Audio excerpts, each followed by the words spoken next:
Dan dalam hakikatnya, organisasi itu bukan tempat bekerja, bukan tempat kita untuk menghasilkan rupiah atau nilai material, tapi organisasi adalah tempat kita bertumbuh dan berkembang. Ini yang saya selalu pegang, bagaimana anak-anak muda ini tidak hanya fokus untuk akademik harus, kalau memang nilai ijazah itu dipertimbangkan untuk melanjutkan ke tingkat berikutnya. Tapi nilai ijazah tidak akan menjamin kamu punya empati untuk masyarakat. Dan kita tidak bisa menutup kemungkinan bahwa anak-anak zaman sekarang itu. Bismillah. Assalamualaikum warahmatullahi wabarakatuh. Selamat pagi, selamat siang, selamat sore, dan selamat malam saya ucapkan kepada para pemirsa yang menyaksikan Ngosan. Ngobrol santai bareng santai. Tapi gak nyampe ngos-ngosan. Nah, sekarang kita di episode 3 bakal rada spesial nih, rada unik. Unik kenapa? Soalnya kita bakal ngobrol bareng orang alumni. Seorang alumni, tapi dia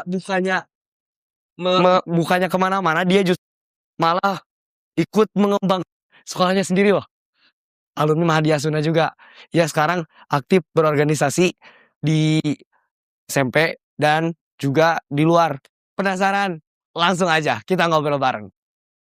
Assalamualaikum. Waalaikumsalam warahmatullahi wabarakatuh. Siapa dari mana? Oke, saya Muhammad Islam Muslimin. Saya alumni Mahadiasuna angkatan ke-14 dan juga mungkin saya lulusan dari SMA juga, dan waktu itu saya mengabdikan diri selama 1 tahun di SMA ITTK Suna, kemudian melanjutkan studi di Universitas Siliwangi jurusan manajemen. Kemudian juga saya di samping saya sebagai mahasiswa S1 manajemen di Unsil, saya juga sebagai mahasiswa S1 ilmu hukum di Universitas Terbuka Bandung. Berarti double degree ya? Iya, double degree. Double degree, masuk. Gak kesibukan? Hah? Gak kesibukan? Terus saya mencari kesibukan, itu tantangan baru buat saya. Oke, ya. Tantangan baru.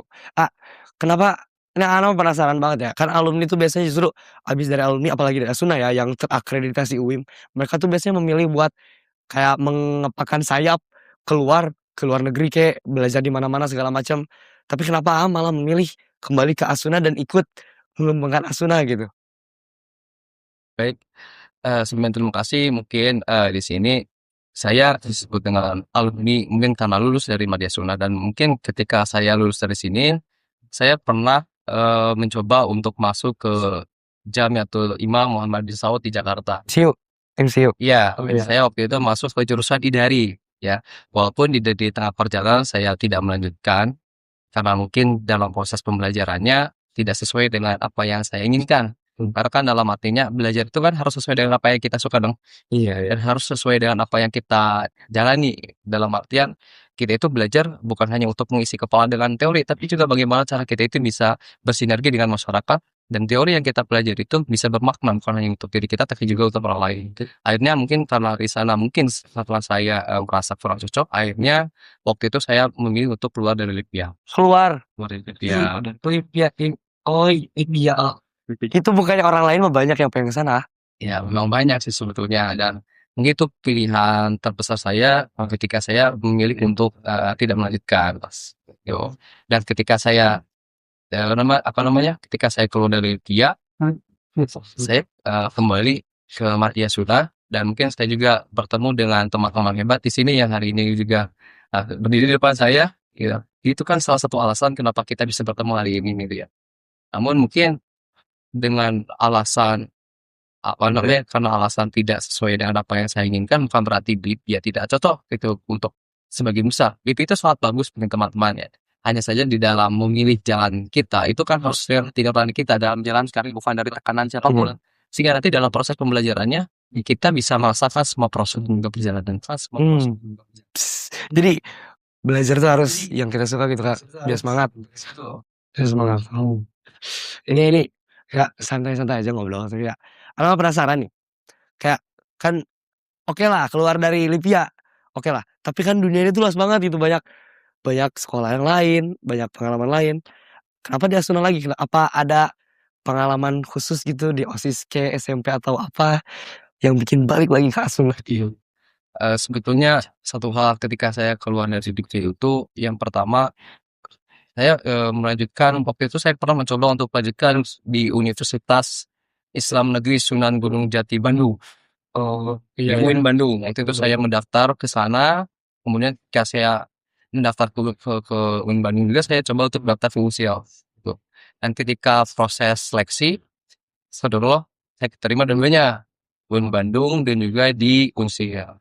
Cuma waktu itu karena pertimbangan ekonomi dan juga mungkin di sini, mungkin saya lahir dari keluarga yang biasa-biasa aja, kemudian saya melihat saya bisa memberikan kebermanfaatan, karena dalam artinya hidup itu bukan apa namanya, bukan tentang nilai materi yang kita bisa peroleh, tapi juga nilai kebermanfaatan kita. Akhirnya waktu itu saya memilih untuk di Unsil saja, karena kebetulan Unsil juga sudah terakreditasi, sudah unggul juga, dan itu sekolah apa namanya, universitas negeri. Akhirnya saya pilih di Unsil untuk melanjutkan. Dan alasan kenapa saya di Mahat, kembali untuk bisa mengabdi kepada Mahat, karena memang ketika saya di Tasik, ya setidaknya saya berkontribusi kepada sekolah yang pernah mencetak saya, karena jujur dulu saya bukan siapa-siapa dan saya belajar berorganisasi, belajar untuk bersosialisasi di tempat ini, dan salah satu guru yang paling saya banggain dan saya kagumi adalah Ustaz Abdul Badi. Ketika itu Ustaz Abdul Badi yang pertama kali memberikan kepercayaan kepada saya untuk bisa mengemban amanah sebagai seorang ketua OSIS,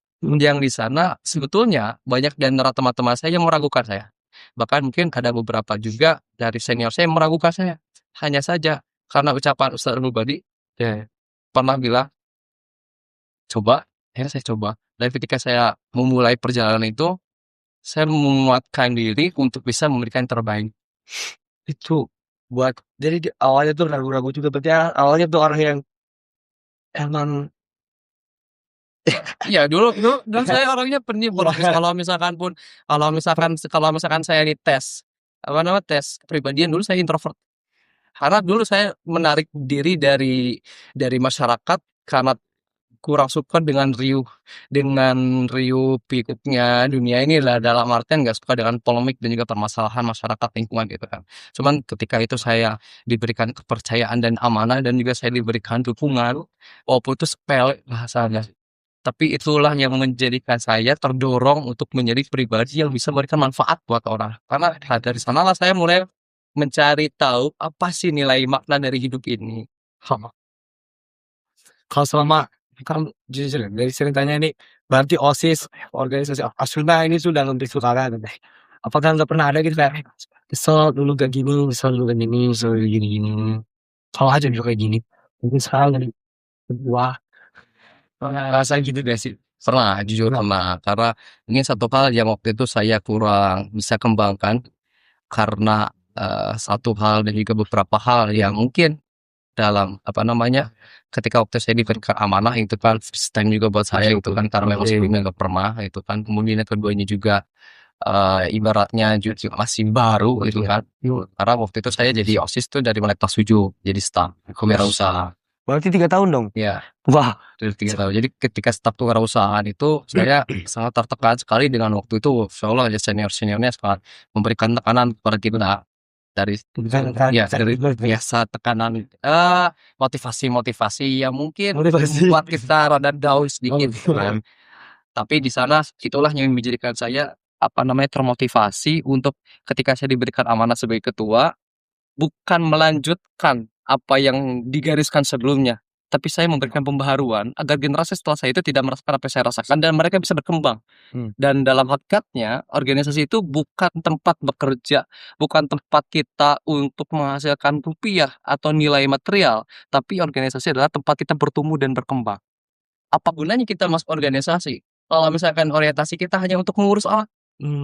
Jadi ketika mungkin teman-teman di sini ingin menjadi seorang pengurus, maka rubah mindset bahwa ketika kita masuk organisasi, bukan untuk orang lain, tapi untuk diri kita sendiri, untuk bertumbuh dan berkembang. Ketika kita bertumbuh dan berkembang, orang juga akan merasakan dampaknya.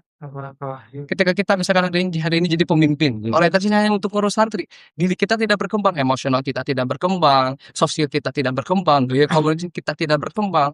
Lantas nanti ketika kita memberikan nasihat kepada orang lain, gak akan masuk karena kita komunikasinya pun masih belepotan. Karena orientasinya perkembangan diri kita dulu. Ketika kita berkembang, otomatis ketika orang lain merespon dengan kurang baik, kita bisa mulai emosi. Karena kita berkembang emosional kita.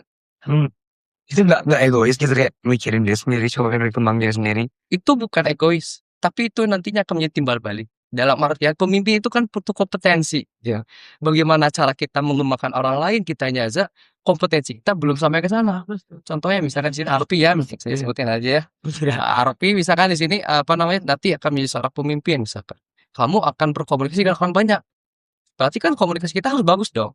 Tapi di sini Arpi belum bisa berkomunikasi dengan baik. Berarti kira-kira Arpi bisa nggak untuk komunikasi dengan orang lain? Bagaimana cara memilih diksi, kata-kata yang baik gimana, kemudian memberikan instruksi tapi bisa menyenangkan untuk orang, kesannya tidak memerintah aja, tapi enak dan humble. Itu kan perlu skill, Kak. Maka kita mengembangkan diri kita dulu agar ketika kita merespon orang lain itu dengan pengetahuan dan wawasan kita yang kita sudah kembangkan sebelumnya. Kalau kita orientasinya untuk ngurus orang, berarti kita mengurus orang lain dengan kompetensi yang masih ibaratnya belum kita kembangkan. Khawatir akan jadi masalah baru. Iya, iya, iya. Itu pengurusnya aja nggak gitu ya. Betul. Ceramahin kan. Ceramahin. berarti berarti sekarang tuh dari tadi bahasannya organisasi sekarang aja di apa nih? Kalau untuk saat ini dimulai dari tahun 2023 sampai hari ini saya diamanahi oleh Bapak Kepala Sekolah, Bapak Kepala Sekolah SMP Negeri Sunda untuk menjadi pembina OSIS dan juga SRC. Ya kalau di luar itu namanya BK. Iya, iya, iya. Ya, mungkin karena mungkin background saya adalah di organisasi dan juga sebelumnya juga saya pernah merasakan bagaimana bersosialisasi dengan anak-anak di Kainok itu saya diamanahi untuk jadi pembina gitu. Dan juga di samping itu saya juga diamanahi sebagai pembina ekskul. Waktu itu banyak yang pernah saya pegang, jadi pembina ekskul pramuka, kemudian jadi pembina ekskul science club, kemudian menjadi ekskul entrepreneurship di SMP. Karena kebetulan saya juga kan kuliah di jurusan ekonomi di manajemen, jadi saya bisa mengaplikasikan. Di multi talent dong ya. Dan mungkin samping itu juga untuk di tahun ini saya diamanahi dengan tugas baru, yaitu mungkin sebagai guru informatika di SMP. Oh ya guru IT gitu lagi. Cuman orientasinya bagaimana kita memberikan pemahaman informatikanya itu mengolah data informasi, menuangkannya gitu dalam sebuah tulisan gitu. Mungkin lebih kepada administrasi mungkin ya. Jujur sesuai banget sama kemarin kan Ana juga ngobrol bareng sama tim ya ke kepala sekolah SMP.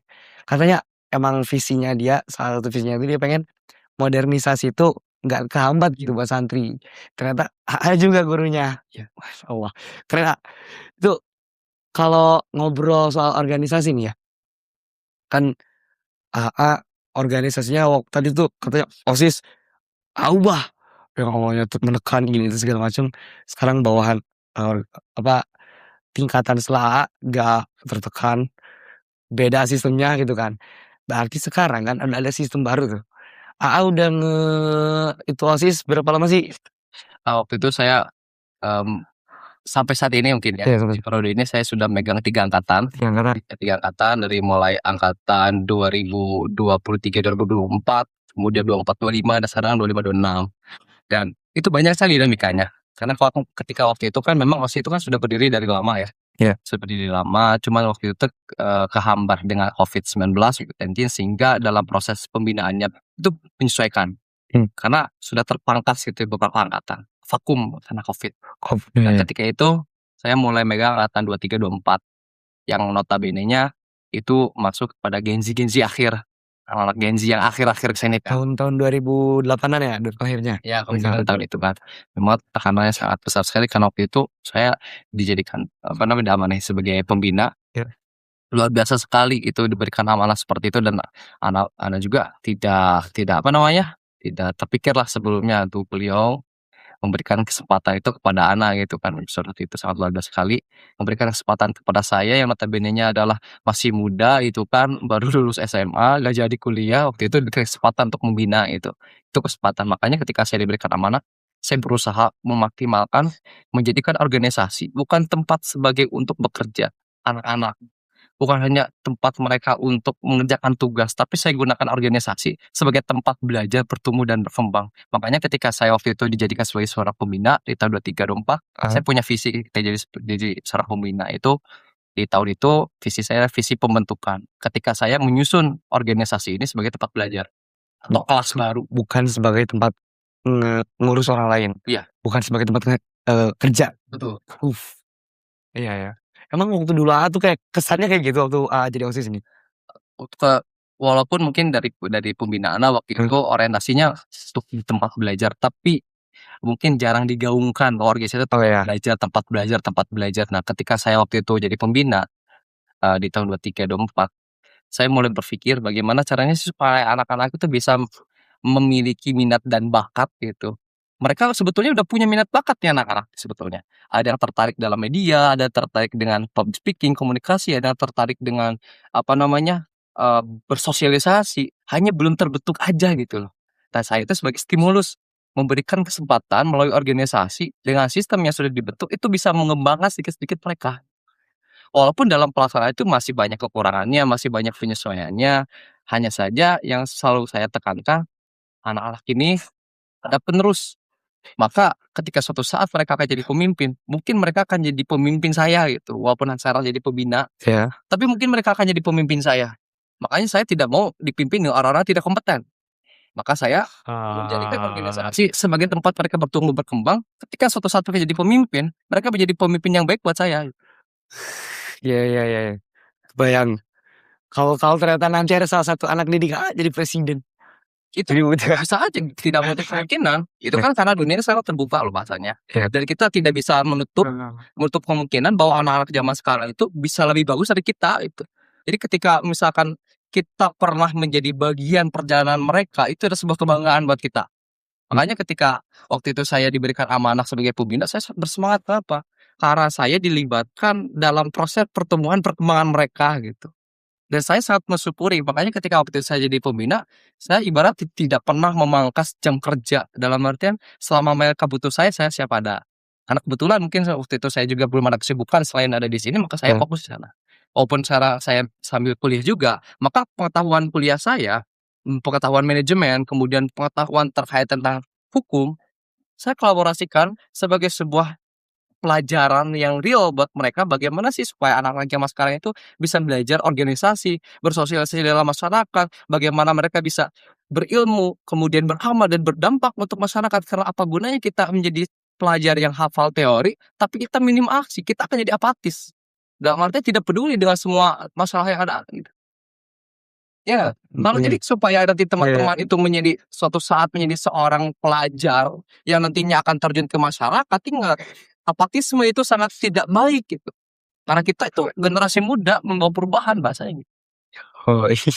Jadi ya saya selalu pegang bagaimana anak-anak muda ini tidak hanya fokus untuk akademik harus. Kalau memang nilai ijazah itu dipertimbangkan untuk melanjutkan ke tingkat berikutnya. Tapi nilai ijazah tidak akan menjamin kamu punya empati untuk masyarakat. Karena empati masyarakat ditumbuhkan bukan 1-2 hari, bukan 1 tahun 3 tahun. Empati itu bertahun-tahun dari proses belajar kita dari mulai SD sampai dengan kuliah. Karena kadang ada ya orang pinter justru malah jadi pegawai gitu, nggak malah dipekerjakan dan dia kayak gak bebas lah, bukan bergerak karena kehendak dia. Tuh. Gitu kan. Jadi mungkin yang menjadi keresahan saya itu ketika mungkin saya sedikit mengomentari ya bagaimana realita yang ada bahwa ada ungkapan, mungkin ini ungkapan yang mungkin negatif bahasanya. Apa tuh? Itu hari ini mungkin banyak sekolah yang menciptakan pekerja, bukan menciptakan pemimpin. Dan seharusnya sekolah-sekolah itu menciptakan pemimpin-pemimpin baru dengan pemikiran yang baru untuk memberikan pembaharuan di masa depan. Makanya ketika saya waktu itu jadi pembina, ya saya niatkan anak-anak ini saya siapkan untuk jadi pembina melalui mungkin wasilah saya dan juga dari sekolah yang memberikan amanah kepada saya. Karena saya yakin mereka harus jadi pemimpin, bukan jadi karyawan gitu.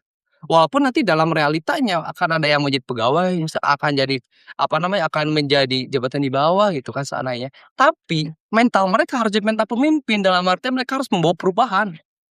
Karakternya gitu. Karakternya, karena setidaknya mereka akan jadi pemimpin di keluarga mereka. Dan ini nggak bisa dibentuk hanya beberapa dengan waktu yang singkat, ini prosesnya panjang gitu. Sampai mereka itu sanggup dan siap gitu banget. Dan mungkin mungkin saya juga di sini masih belajar lah bagaimana saya bisa menjadi seseorang yang mungkin bermanfaat buat orang lain. Walaupun banyak anggapan-anggapan saya ini orangnya memang rada sedikit memaksa. Ya, iya. Ya saya mendorong gitu kan dengan mungkin gaya bahasa saya yang mungkin mengandung banyak retorika, tapi di sana jujur dari hati yang tulus yang paling dalam yang ada pada diri saya itu bagaimana saya ini bisa membangun motivasi sehingga anak-anak zaman sekarang itu orientasinya bukan orientasi karyawan tapi orientasi pemimpin. Pemikirannya, mindset-nya. Mindset-nya. Karena itu penting. Kenapa? Karena kita pemimpin suatu saat gitu. Pemimpin keluarga itu pasti perlu skill. Manajemen waktu, manajemen prioritas, kemudian bagaimana cara kita mengambil keputusan, itu kan belajar di organisasi.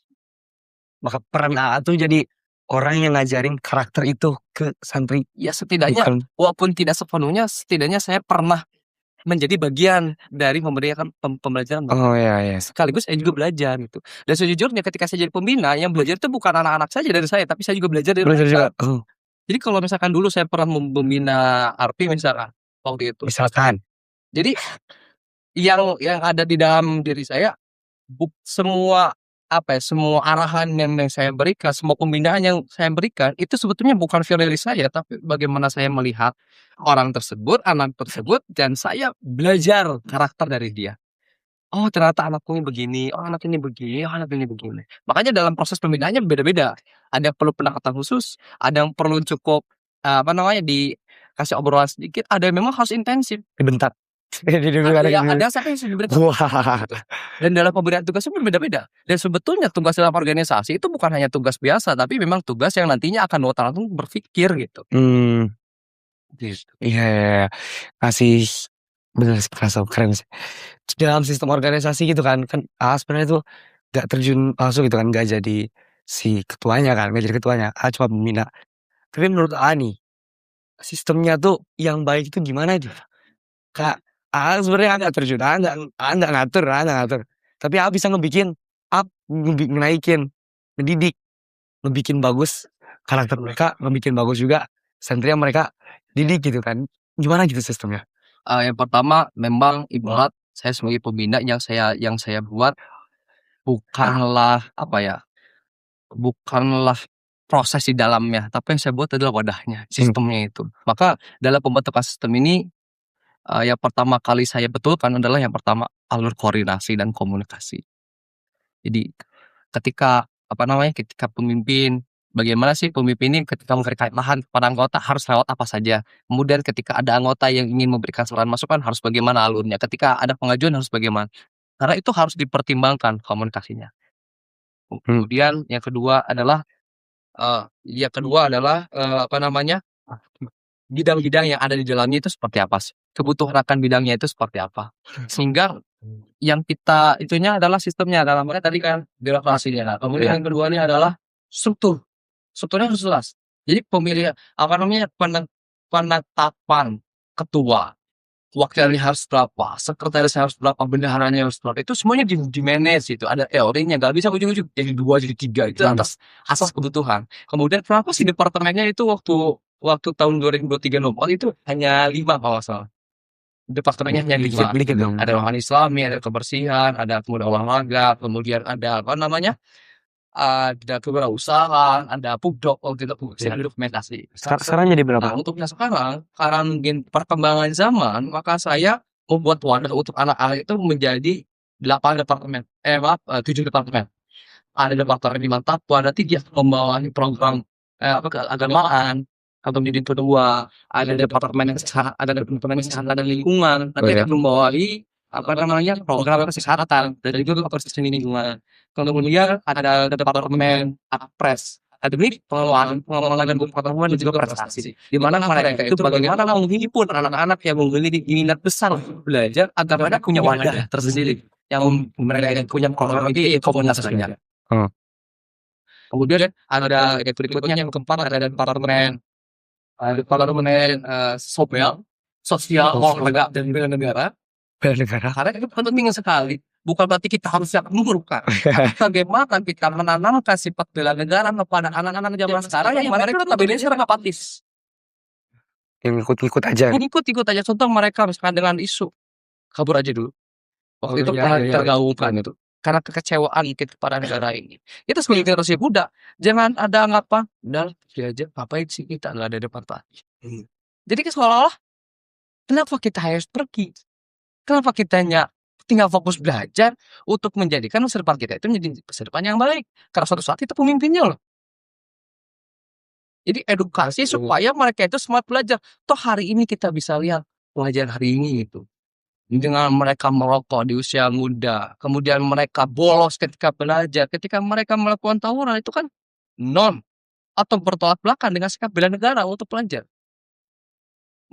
Karena kan sikap bela negara pelajar ini kan bagaimana mereka berjuang bukan dengan senjata, bukan dengan panah, bukan dengan tembakan, tapi mereka itu berjuang, berperang dengan pena, dengan akal yang tajam, dengan bicara yang tajam. Ketika mereka itu akan terjun, omongan mereka dipertimbangkan, pemikiran mereka berwawasan, dan ketika mereka menulis, tulisan mereka akan dibaca banyak orang, mempengaruhi orang banyak. Itu kan bela negara. Ibaratnya edukasinya bagaimana pelajar itu sejatinya jadi pelajar, bukan jadi berandal. Gitu. Itu bela negara. Makanya kita ada departemen sosial, enggak ada bela negara. Kenapa ada sosial? Karena mungkin tadi dorongan supaya departemen ini bisa merangkul satu SMP, satu sekolah untuk memiliki empati gitu, kepada masyarakat. Tuh. Kemudian ada departemen kewirausahaan dan ekonomi syariah. Melatih jual. Iya, tapi yang dibentuk bukan jualannya, tapi pola pikir entrepreneur. Dalam artian karena tidak semua orang bisa jualan. Tapi semua orang butuh sikap entrepreneur-nya. Bagaimana mereka tahan banting terhadap semua tekanan, kemudian berani mengambil resiko, kemudian mereka bisa mandiri, berdiri di atas kakinya sendiri, mereka bisa menghidupi dirinya sendiri, dan mereka mampu untuk untuk bisa bersinergi, memberikan dampak juga untuk orang lain. Karena sejatinya ketika mereka berwirausaha, mereka sedang merekrut banyak orang untuk terlibat dalam sistem ekonomi. Dan walaupun kita tidak akan menjadi pengusaha semuanya, tapi ketika mereka bermental wirausaha, ini akan berdampak untuk mereka. Kemudian ada ada departemen media dan juga penyiaran Islam. Kita arahkan anak-anak dengan minat editing, kita arahkan anak-anak dengan minat jurnalistik. Mereka itu bisa mensyiarkan mahat kita, mensyiarkan sekolah kita, dan mereka mensyiarkan agama ini melalui konten-konten edukatif. Mereka membranding organisasi, membranding sekolah ini agar sekolah kita terkenal. Kenapa? Ketika sekolah kita terkenal, banyak orang akan bergabung dengan kita dan akan masuk ke dalam proses kita. Ya nantinya akan seperti mereka gitu, anak-anak yang sekarang lagi berkembang. Jadi itu bukan hanya promosi-promosi gitu, kita ingin mengajak orang lain supaya masuk ke dalam lingkungannya berkembang gitu di sini gitu. Kenapa harus di sini?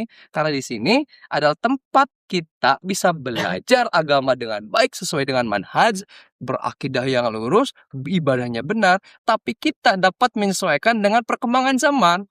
Entah itu dari segi teknologi, entah itu dari ilmu sosial, ataupun dengan cara berpikir gitu. Kemudian yang terakhir ada departemen Satgardis.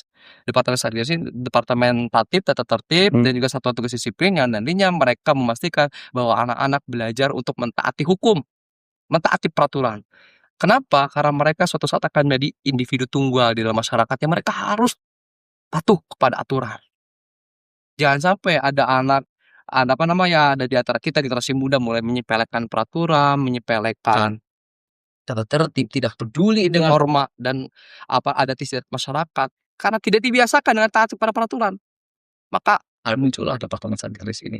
Maka dengan adanya organisasi ini, harapannya adalah anak-anak belajar bagaimana mereka bertumbuh dan berkembang sesuai dengan departemen masing-masing yang nantinya mereka akan dihimpun oleh Badan Pengurus Harian sebagai penanggung jawab keseluruhan. Dan di sini saya adalah orang yang memberikan wadah itu yang saya diamanai oleh sekolah SMP Titik Yasuna, yang intinya adalah menjadikan anak-anak ini memiliki sikap empati kepada lingkungan, kepada masyarakat, kepada pendidikan. Kemudian mereka bisa berkontribusi sedikitnya kepada negara ini dengan mereka belajar dengan giat karena suatu saat mereka akan jadi penerus bangsa ini. Dan memang untuk menstabilkan ini, maka di SMP itu kita munculkan adanya SRC, yaitu legislatif. Kenapa? Karena eksekutif harus ada legislatif sebagai penyeimbang. Karena mereka yang nantinya adalah organisasi yang bertugas untuk mengawasi kinerja, menyampaikan aspirasi, menyampaikan masukan, keluhan, nantinya akan jadi pertimbangan dalam kebijakan OSIS. Kemudian SRC juga bertugas untuk memberikan pengembangan dan pendidikan, dan mereka bertugas untuk memberikan wadah fasilitas untuk belajar OSIS agar mereka bisa meningkatkan skill. Jadi kalau OSIS ke santri, SRC ke OSIS gitu Iya. mendidiknya. Jadi ibaratnya ya kalau singkatnya gitu. Tapi yang saya tekankan, OSIS mengembangkan dirinya, kemudian mengembangkan siswa, SRC mengembangkan dirinya, kemudian mengembangkan OSIS. Jadi saling keterkaitan. Kemudian apa sih peran pembina? Saya mensinkronkan antara dua organisasi ini agar bisa seimbang dalam perannya. Jadi tadi yang penting itu pertama komunikasi, yang kedua struktur yang jelas. Struktur yang jelas. Ya. Apakah kalau menurut nih, misalkan itu sistem yang sekarang dipakai di OSIS dan saya ya, misalkan dibawa keluar bukan di lingkungan SMP Asuna, apakah itu udah ideal? Atau kalau belum idealnya gimana gitu? Jujur saja mungkin ketika saya membentuk organisasi seperti ini tuh saya sudah melihat dari berbagai macam sekolah. Di kampus juga sama. Jadi memang kalau universitas ya. Jadi kalau misalkan di sekolah pada umumnya di SMP itu baru ada, ya sekarang udah ada gitu lah. OSIS FPK, OSIS eksekutif, FPK legislatif. Tapi dalam tugas-tugasnya departemennya beda. Gitu. Kalau departemen yang kita bentuk itu departemen bukan mengikuti jiplak dari orang, enggak. Tapi departemen yang kita bikin itu adalah jawaban dari keresahan dari masalah yang ada. Keresahan itu maksud dari permasalahan yang ada gitu. Misal contoh, santri kurang peduli, maka kita bentuk departemen sosial. Berarti sesuai kebutuhannya sih. Jangan nanti outputnya anak-anak ini bisa menjadi seseorang yang dapat bermanfaat untuk dirinya, keluarganya, kemudian untuk masa depan dia, baik itu untuk keluarganya dia nanti atau untuk masyarakat yang akan dia tinggali. Karena sejatinya mereka adalah pemimpin masa depan. Di universitas juga aktif gitu organisasi. Di universitas saya diamanahi sebagai ketua badan legislatif, ketua badan legislasi dari Badan Legislatif Mahasiswa Universitas Siliwangi di Fakultas Ekonomi Bisnis. Jadi saya menjabat sebagai salah satu badan atau departemen lah bidang masalah. Mungkin di UT juga saya sebagai staf kerohanian. Kenapa di sana?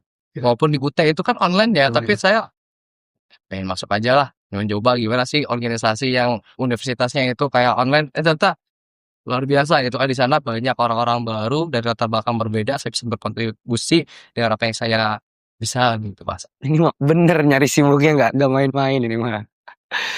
Ya, lihat waktu ini kita udah lama banget ngobrol nih. Iya. Ini terakhir. Ada nggak quotes buat anak muda?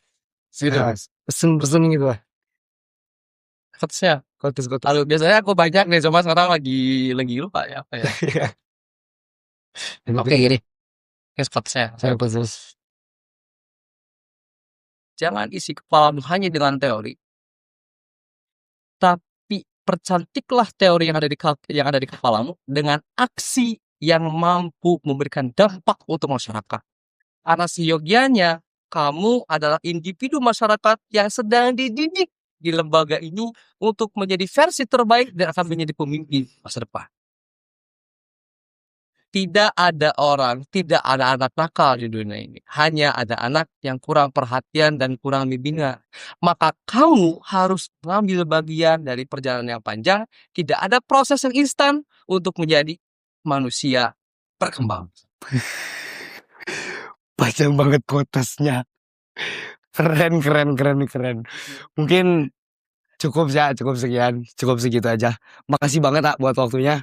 Ini juga obrolan kita benar-benar kemana-mana tapi benar manfaat banyak banget. Moga aja bisa diambil sama kru, sama saya juga pribadi gitu kan, sama pemirsa. Mungkin sekian. Makasih banyak. Siap, sama-sama, semangat ya. Cukup sekian episode ketiga ngosan kali ini. Moga aja semua yang tadi kita obrolin bisa diambil manfaatnya untuk kalian, untuk saya pribadi, dan untuk keluarga kalian, dan untuk semuanya.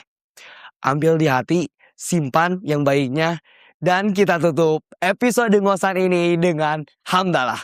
Alhamdulillah. Asih.